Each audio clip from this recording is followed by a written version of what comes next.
Acompanhei com muita atenção, mesmo estando fora do país, ao desenrolar dos acontecimentos que levaram à união do Partido Socialista Brasileiro com a Rede de Sustentabilidade. O entendimento político firmado entre o governador do meu estado, Eduardo Campos, com a ex-senadora pelo Acre e ex-ministra do Meio Ambiente, Marina Silva. Esse, senhor presidente, é um daqueles episódios antológicos da história, com H maiúsculo, do tipo que será registrado para sempre, independentemente dos resultados que venha a obter nas eleições presidenciais do próximo ano. Como bem registrou a jornalista Dora Kramer, na sua coluna no jornal Estado de São Paulo, abre aspas, inesperado, surpreendente, competente, pragmático no melhor sentido da palavra e feito em termos decentes. Fecha aspas. Creio que essa união entre Marina Silva e Eduardo Campos vem para quebrar essa perniciosa tentativa de dividir os brasileiros entre o bem e o mal, sendo benditos aqueles que acompanham o PT e malditos aqueles que enxergam as coisas de maneira diferente dos petistas, como é o meu caso. Essa falsa polarização, vale bem ressaltar, foi alimentada pelo próprio PT, que pretendeu vender a imagem de que o Brasil passou a existir apenas a partir de 1º de janeiro de 2003. O entendimento entre o PSB, a Rede de Sustentabilidade e pessoas de diversos outros partidos pretende superar essa etapa da história brasileira. E nele estou inserido, estou engajado. Precisamos deixar claro uma coisa. O PT não é o exclusivo depositário das coisas boas que ocorreram no nosso país nos últimos 20 anos. É verdade que o ex-presidente Lula deu sua contribuição, especialmente por não ter colocado em prática todas as ideias extravagantes que o PT pregou como oposição nos palanques e nos programas de governo, antes de chegar à presidência da República. Lula manteve os pressupostos implantados com o Plano Real e ampliou a rede de combate à miséria e à pobreza extrema, que, apesar de reduzida, ainda prevalece, em especial nas regiões norte e nordeste do país. Não podemos deixar de registrar, senhor presidente, que, infelizmente, existe um contraponto a isso tudo, que é o aparelhamento do Estado brasileiro, de uma forma irresponsável e temerária. Constituições e organismos, como o BNDES, por exemplo, servindo aos interesses de empresários simpáticos ou aderentes ao projeto de poder do PT. Foi importante, muito importante, que a própria ex-senadora Marina tenha tomado a iniciativa na entrevista coletiva do último dia 5, de reconhecer que tanto o PSDB do ex-presidente Fernando Henrique Cardoso quanto o PT do ex-presidente Lula deram suas contribuições para a posição de destaque que o Brasil ocupa hoje no cenário político e econômico mundial. O certo, na minha opinião, é que sem a estabilidade econômica construída nos governos Itamar Franco e Fernando Henrique Cardoso, com a implementação do Plano Real e de todos os seus desdobramentos, o Brasil continuaria naufragando em outras áreas, nas outras áreas. Uma moeda estável é pressuposto básico para qualquer nação. Eu não conheço nenhum país que possa se chamar de país se ele não tem moeda. O Brasil, antes do Plano Real, era um país sem moeda. Não faz mal nenhum que se relembre aqui da tribuna do Senado Federal tal fato. É preocupante, senhor presidente, quando vemos o governo bancar uma nova renegociação da dívida dos estados, quando sabemos que isso está sendo feito às vésperas de uma eleição. E não foi à toa, presidente Paulo Paim, não foi à toa que o Estado de São Paulo, em editorial, condenou de forma severa e contundente essa renegociação, denominando, inclusive, de renegociação eleitoreira. Vou ler apenas 3 parágrafos do editorial do Estado.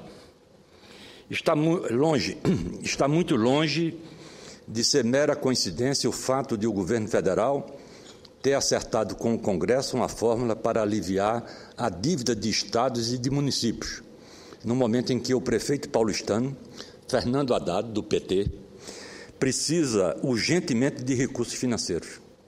Só com mais dinheiro, Haddad, que é do mesmo partido da presidente Dilma Rousseff, poderá mostrar alguma realização no próximo ano, quando, não custa recordar, haverá eleição de presidente da República e de governadores. Imagina a que ponto chegou o Brasil, o país.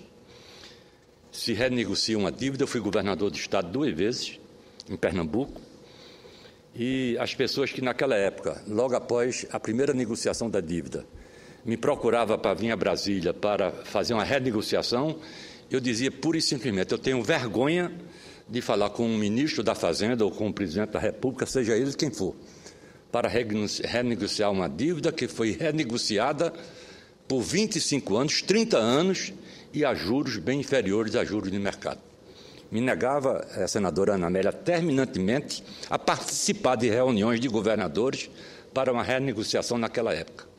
Agora está se fazendo, arrebentando a lei de responsabilidade fiscal e comprometendo o futuro fiscal desse país, um país que está amplamente debilitado nessa área, profundamente debilitado, basta ver o noticiário da semana que se encerra, da semana que se encerrou, para ver analistas, colunistas, pessoas especializadas em economia, chamando a atenção para o desajuste de todos os pressupostos da nossa economia.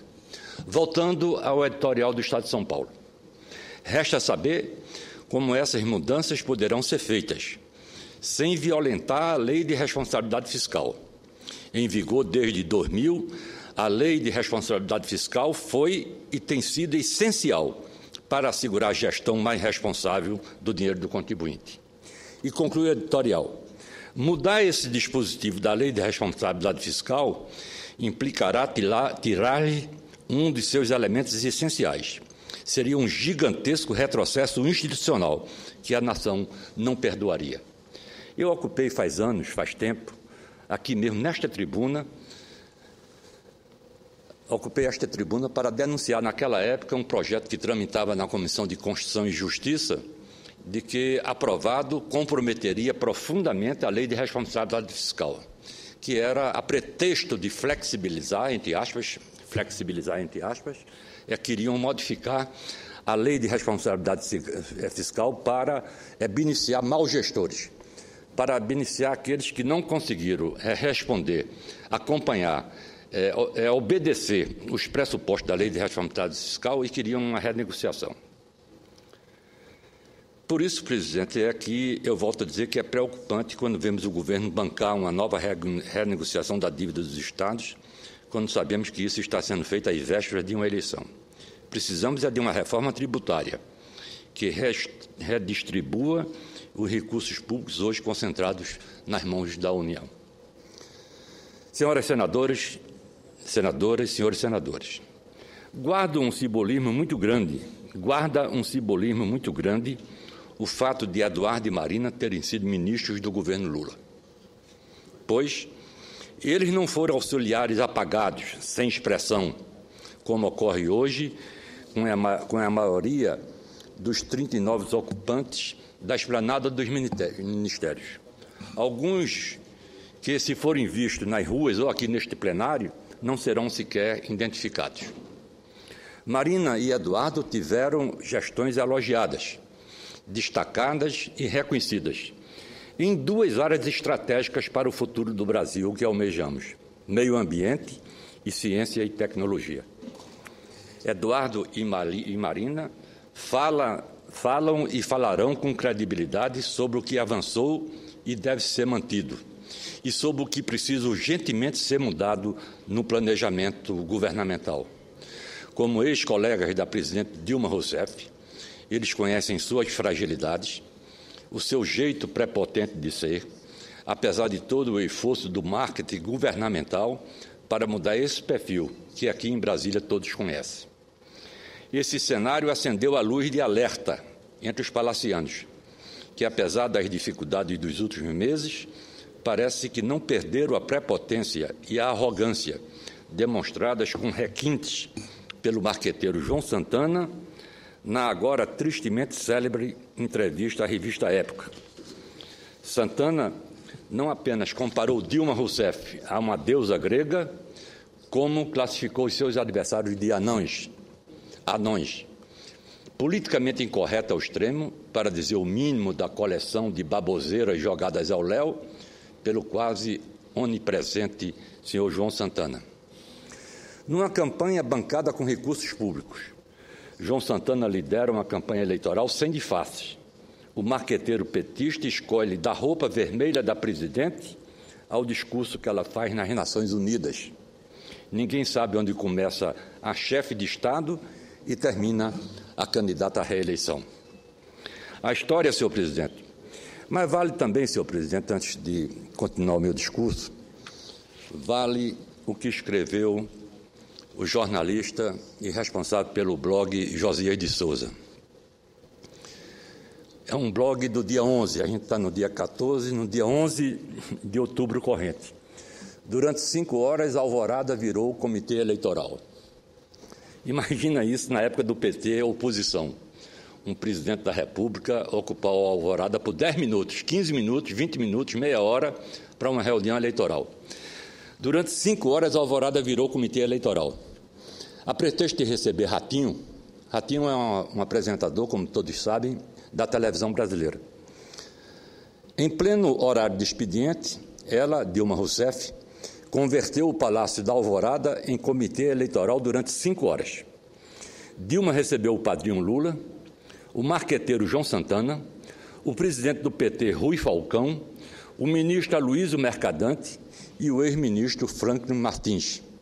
Discutiram detalhes da estratégia a ser adotada pela gigante do Olimpo, a deusa grega, né? No embate contra os anões. Você, caro contribuinte, não foi avisado, mas pagou a conta do encontro. Além de financiar o local, o conforto, a água mineral, o suco, o refrigerante, o cafezinho, o lanche, o garçom e o serviço de copa. Você pagou os salários de Dilma e Mercadante para eles suspenderem todos os negócios da nação e dedicarem atenção total e especial às mudanças reeleitorais. Isso, senhor presidente, senhoras senadoras, senhores senadores, em qualquer país sério, seria uma lorota, seria uma verdadeira indecência uma presidente da República se reunir com o ex-presidente da República e os marqueteiros, os publicitários da campanha no Palácio da Alvorada durante o dia. A história, senhor presidente, é marcada por ciclos. E este ciclo de poder do PT está chegando ao fim. O Brasil não acabará por causa disso.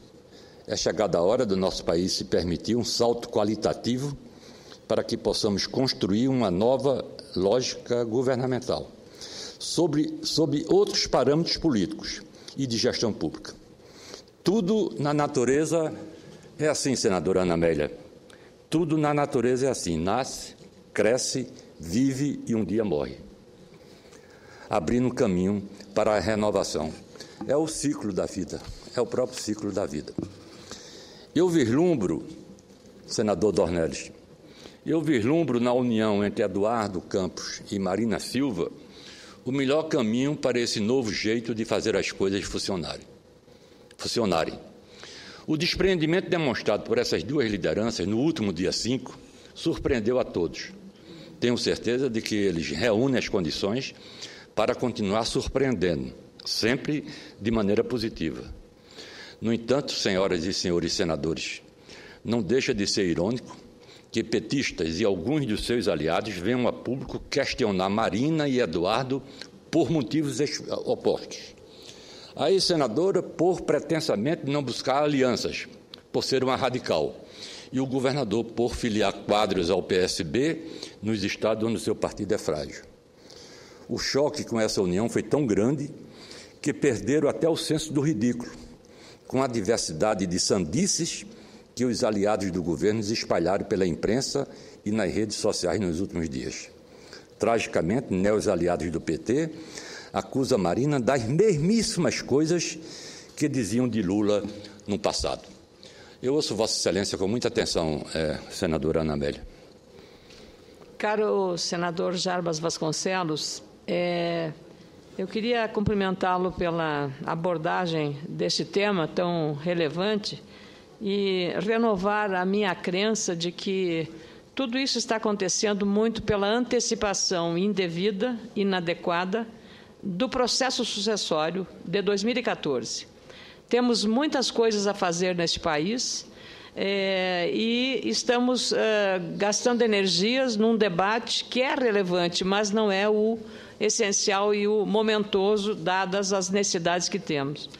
Penso também que o fato novo na política contemporânea dos nossos dias foi exatamente, como Vossa Excelência bem qualificou, a surpreendente e benfazeja associação de dois líderes políticos que podemos questionar em algumas questões, mas não podemos deixar de reconhecer a relevância que tem Marina Silva e Eduardo Campos no cenário político brasileiro. E talvez tenha perturbado a tranquilidade do processo sucessório e isso incomodado muita gente. Mas é exatamente para isso que vieram os dois, Marina e Eduardo, incomodar. Mas incomodar para o bem do país, porque ampliamos o debate. Não ficamos no mantra igual de que tudo está muito bem, que está tudo ótimo, que tudo vai bem, obrigado. Penso que eles darão uma excelente contribuição no debate geral sobre o processo do futuro do nosso país. E é isso que nós estamos precisando. Ter visão crítica, mas não cometer isso que Vossa Excelência chama de até infantilidades na agressão indevida, injusta e inadequada para quem se diz político sério, na desvalorização, no desmerecimento dessa associação política que é muito importante, porque, como disse Vossa Excelência, surpreendeu todos que fazem política em nosso país. Então, cumprimento a Vossa Excelência pela abordagem com tanta propriedade sobre esse tema. Senador Jarbas Vasconcelos. E surpreendeu, senadora Ana Amélia, de forma positiva, de forma altamente positiva, como eu disse daqui, e Vossa Excelência reiterou no seu aparte. Lógico que eu conhecia a sua opinião, a opinião externada através dos meios de comunicação, e pessoalmente, quando o fato ocorreu, da sua atenção dada a esse fato como um fato relevante, como um fato positivo. E concordo inteiramente com quando Vossa Excelência coloca da antecipação indesejada da eleição, do processo eleitoral. Um país necessitando de quase tudo, um país que precisa mexer de forma grande na questão da infraestrutura brasileira, porque sem isso a gente não pode dar um salto à frente, um salto qualitativo, e se perde nas questiúnculas eleitorais, não é? Um país não pode fazer o que o Brasil está fazendo, desde fevereiro, março, desde carnaval, pós-carnaval, a discussão número 1, primordial, fundamental, é a questão eleitoral. E a presidente tem, vestida de vermelho a toda hora e a todo instante, percorrido esse país de forma lamentável, não é? Buscando uma reeleição que vai se dar exatamente daqui a um ano. Hoje, senhor presidente, senhoras senadoras, senhores senadores, eu lhe ouço já, senador Suplicy, sempre com a costumeira atenção que dedica a Vossa Excelência. Hoje o PT fecha alianças como quem vende indulgências. Quem adere ao governo se transforma instantaneamente em progressista, engajado às causas nobres. É transformado num esquerdista benemérito. Quem, pelo contrário, ousa discordar, é apontado como reacionário, direitista, conservador e outros adjetivos menos nobres. Chega ao absurdo dos concorrentes à presidência da República serem comparados a anões, numa tentativa tacanha de desqualificar os adversários. Essa lógica retrógrada e fascista precisa ser superada. Por sua história de vida, por sua coragem e determinação em defender o que acredita, a ex-ministra Marina Silva precisa ser respeitada. Essa união com Eduardo Campos representa um alento para que o Brasil continue tendo a esperança de que vamos superar nossas dificuldades crônicas, de que vamos transformar esse país numa nação desenvolvida, na qual as oportunidades do progresso sejam asseguradas a todos, não apenas a um pequeno segmento da sociedade. E isso só se consegue, senhor presidente Paulo Paim, senhoras e senhores senadores, com a prestação de serviços públicos de qualidade na educação, na saúde, na infraestrutura básica de água e saneamento, na infraestrutura econômica, com energias, portos, aeroportos, ferrovias, hidrovias. Tudo isso sob a égide do desenvolvimento sustentável, baseado na ética, compromissos estes assumidos publicamente por Eduardo e Marina. O modelo implantado pelo PT esgotou. As manifestações que tomaram as ruas do Brasil no último mês de junho estão aí para comprovar esse esgotamento. A economia brasileira dá sinais cada vez mais evidentes de que está patinando e não tem condições de decolar, como apregoa a equipe econômica do governo Dilma. As previsões para 2014 colocam o desempenho da nossa economia no último lugar entre os chamados países emergentes. A estimativa de crescimento para o próximo ano caiu de 3,2% para 2,5%. Ouço Vossa Excelência, senador Suplicy, Eduardo Suplicy. Caro senador Jarbas Vasconcelos, vossa palavra é sempre de muito peso e acho que Vossa Excelência, ao formular críticas aqui, faz com que todos nós, do Partido dos Trabalhadores, a própria presidenta Dilma, o presidente Lula, reflitam a respeito, mas permita ponderar sobre alguns dos pontos, não todos, porque Vossa Excelência falou de tantos assuntos, mas primeiro acho importante ter registrado que a senadora Marina Silva e o senador Eduardo Campos representam agora uma força importante que vai, acredito, enriquecer o processo sucessório brasileiro, a democracia, e eles vêm para colocar proposições, ideias, e de uma maneira que eu acho que vai ser saudável,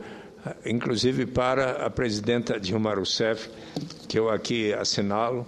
Considero que tem sido uma presidente muito positiva, com muitos méritos, e é minha intenção apoiá-la. Vossa Excelência referiu-se àquilo que está sendo objeto do exame por parte da Câmara dos Deputados, o projeto de lei complementar 238. Quero assinalar ainda hoje o ministro Guido Mantega, numa entrevista sobre esse tema ao jornal Valor Econômico, observa que a lei de responsabilidade fiscal está sendo cumprida rigorosamente, que a trajetória da dívida dos estados e municípios continuará cadente, mesmo com a retroatividade da Selic para a data de assinatura dos contratos. Apenas se está corrigindo uma distorção do indexador que acabou provocando, não apenas para a Prefeitura Municipal de São Paulo, para governos como, por exemplo, do estado de Alagoas, que é governado por um governador do PSDB, como do Rio Grande do Sul, esse do PT, mas diversos estados e municípios, suprapartidariamente, poderão ter um benefício desta que foi uma distorção gerada a partir da renegociação à vida com as dívidas dos estados e municípios e pelo uso do indexador. Se está modificando apenas o uso do indexador e de uma maneira que, segundo o ministro, e ele está pronto a vir aqui para esclarecer, não ferirá a lei de responsabilidade fiscal. Quero apenas salientar que, como Vossa Excelência fez assim como que uma observação crítica ao fato de a presidenta Dilma ter concedido no Palácio Planalto uma entrevista ao Ratinho, mas cabe salientar que o apresentador Ratinho, que tem extraordinária audiência no SBT, ele tem entrevistado todos os candidatos à presidência e dado um espaço praticamente igual para todos e, portanto, certamente a equidade de tratamento está sendo conferida a todos os presidenciáveis. Mas eu quero dizer que sempre ouço com muita atenção as suas palavras. Pois não, senador Eduardo Suplicy, eu agradeço a sua atenção. Primeiro, faço votos de que o ministro Mantega, no que disse hoje à imprensa, que eu não li ainda, não tive a oportunidade de ler, seja verdade, de que a lei de responsabilidade fiscal não será mutilada para atender governos e municípios gastadores, e que é importante como pressuposto do Plano Real. Ela é uma das pernas do Plano Real. E eu quero, inclusive, aqui aproveitar para fazer uma retificação. Eu, quando falei em Ratinho, falei da entrevista que foi dada a Ratinho no Alvorada. Não fiz nenhuma crítica. Até porque é normal que um candidato, um presidente da República, possa se deslocar à sua residência para receber qualquer órgão de imprensa. Sempre foi assim e será sempre assim. Não é? Quando eu falei, foi que no local onde a presidência recebeu e deu uma entrevista para o Ratinho. O que eu condenei foi a reunião política eleitoral partidária feita com as personagens já citadas no meu discurso. O Noticiário Econômico Nacional e Internacional apresentou durante toda a última semana dados preocupantes sobre a saúde financeira do Brasil. A infraestrutura brasileira, apesar dos propagandísticos PACs, permanece como um quase intransponível obstáculo ao desenvolvimento do país e à busca por competitividade e eficiência, fundamentais para superar os desafios dessa economia altamente dinâmica do século XXI. O que falar do legado que a era do PT nos deixa na área política? Um quadro de completa e absoluta degradação, com uma absurda pulverização partidária. A propalada governabilidade, entre aspas, desculpa e farrapada para acordos espúrios, é mantida com a distribuição de cargos públicos, secretarias, ministérios, direção de empresas estatais e emendas parlamentares ao orçamento da União. Escândalos e investigações contra integrantes do governo passaram a fazer parte apenas da paisagem brasileira. O PT não inventou esse tipo de prática. Senhor presidente, senhoras senadoras, senhores senadores, não inventou esse tipo de prática. Ela, infelizmente, existe desde a época do Brasil colônia. Mas é correto dizer que ocorreu uma piora evidente desses maus costumes nos últimos 10 anos. Se fez vista grossa para os malfeitos, se passou a mão na cabeça de quem errou, de quem meteu a mão no dinheiro público em benefício próprio ou do seu partido político. Faxina só de fachada. Lorota, pura lorota. E é nesse cenário que vi com bons olhos e apoiei ainda no nascedouro o entendimento entre o governador Eduardo Campos e a ex-senadora Marina Silva. Ambos representam a garantia e a segurança de que as conquistas obtidas nas últimas décadas não serão jogadas fora. Mas os dois representam principalmente a possibilidade de romper com esse atual ciclo vicioso, com essas tentativas espúrias de dividir o Brasil, que surgem a cada eleição presidencial. Tenho absoluta convicção de que no próximo ano será diferente. É cedo, senhor presidente, muito cedo, para se ter uma leitura precisa do que essa ousada união representará do ponto de vista meramente eleitoral. Mas eles já são vitoriosos do ponto de vista político. Também é precipitado e inapropriado reduzir essa aliança a uma questão meramente aritmética, de quem ganha alguns pontos percentuais na intenção de voto dos eleitores brasileiros. Algum petista, não me lembro quem, disse que não existe liga na união entre Marina e Eduardo.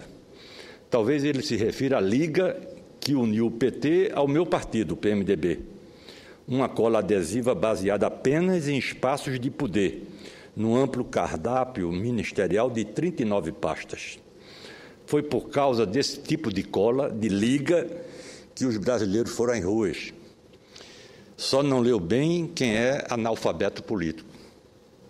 Não vão me impressionar de forma alguma as pesquisas de intenção de voto neste momento. Tenho o maior respeito por elas. As pesquisas são instrumentos essenciais para avaliar o que pensa a opinião pública. No entanto, só para refrescar nossa memória, quero lembrar os números do IBOPE sobre a eleição presidencial de 2010, divulgada em novembro do ano anterior, quer dizer, em 2009. Naquele levantamento, o então governador José Serra aparecia com 38% das intenções de voto, contra 17% da ministra Dilma e 6% da senadora Marina Silva. O Vox Populi trouxe números semelhantes, 36 para Serra, 19 para Dilma e 3 para Marina. Os números falam por si. Todos aqui conhecem qual foi o resultado da eleição ganha por Dilma em 2 turnos. Pesquisa há um ano da eleição, como é que saiu agora no último final de semana, quer dizer muito pouco sobre o resultado que sairá das urnas. Qualquer pesquisa hoje vai trazer uma previsível vantagem da Presidente da República, que está em plena campanha eleitoral antecipada, ilegal e escancarada, inclusive utilizando recursos e a estrutura governamental, sob a ampla e total passividade da Justiça Eleitoral. Mas ela jamais vai reconquistar aquela dianteira que existiu até os brasileiros ir às ruas há 4 meses. Eduardo e Marina, senador Paulo Paim, que preside esta sessão, não devem se intimidar por eventuais pesquisas desfavoráveis ou provocações do PT e de seus aliados. Eles vão sofrer agressões, maledicências, insinuações e tentativas de separá-los. Mas Marina e Eduardo já enfrentaram e superaram toda sorte de obstáculos que foram erguidos nos seus caminhos. O PSB ousou ao entregar os cargos que tinha no governo federal, e a Rede Sustentabilidade ousou ao se unir ao PSB para apresentar um novo projeto aos brasileiros. Não é um projeto acabado, fechado, dogmático, pois o nosso país é muito mais complexo do que muitos supõem.